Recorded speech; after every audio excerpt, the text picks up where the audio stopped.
I do like your evaluation that they're trying to change the outside perception of CrossFit.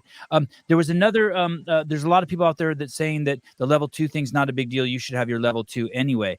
The part about that I'm struggling with, that I completely disagree with, is this is a low business to barrier, low barrier to business entry. You're changing that. I think that's a mistake, because we already know that most of the people coming in here are doing it because they're crazy passionate. And the other thing is we do an affiliate series here. People tell us all the time I was a kinesiology major or I was a sports science major, and I learned more in those 2 days at my CrossFit at level 1 than I learned in my 4 years at blah blah blah. And these are strength and conditioning coaches, etc. And so it's interesting. Supposedly you get according to them, you get a $500 voucher to apply to your level 2. What if you already have your level 2? Do we have an answer to that? I'm assuming CrossFit will come out with an answer for that. Then you're good to go, right? You have it. Yeah, but then you don't get the benefit of that $500. Oh, okay. But it's time to renew. I wonder. Level 4. Interesting. I couldn't imagine them being that petty on that. I'm sure they're just going to, whoever renews in 2024 at the new rate is going to have that to hold on to and use how they see fit for level 2 or up. I mean, surely. Do you guys have your level 2s? I actually don't. I do, yeah. And so now you're going to go do it. So now you're going to go do it. I plan to anyway. I was a real big certification guy early on. I very, very much believe in the CrossFit education system. I think it's second to none in the world. Absolutely.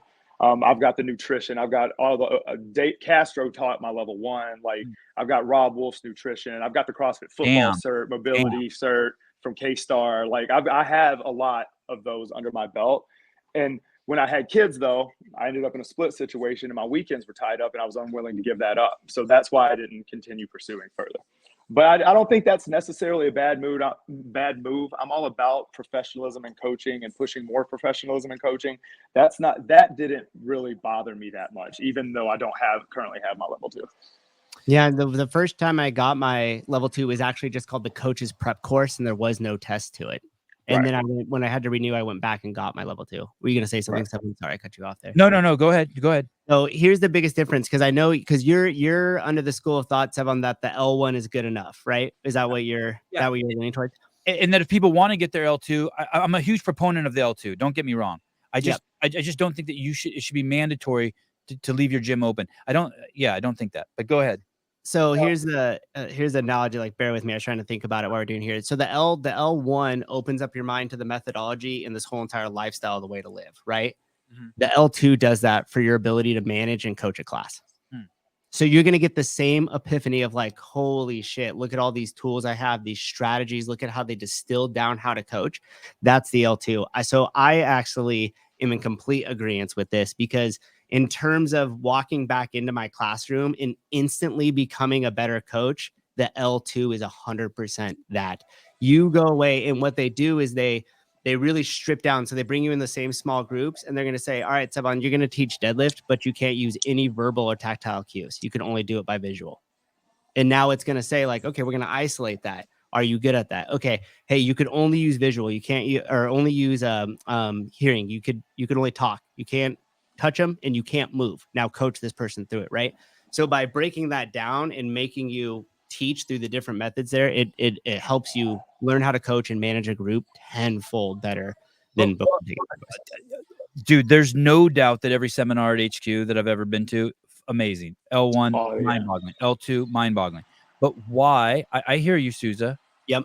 Why do you think that it should be mandatory? Does that go back? Are you saying that you're a proponent? Yeah, tell me, why do you think it should be mandatory? I'm not arguing with anything you said. I'm just saying I don't think it should be mandatory. If every class was ran the same way that the L2 is taught, it would be at the highest fucking level you could have it. And that would be your quality control. And that's what their attempt to do is here.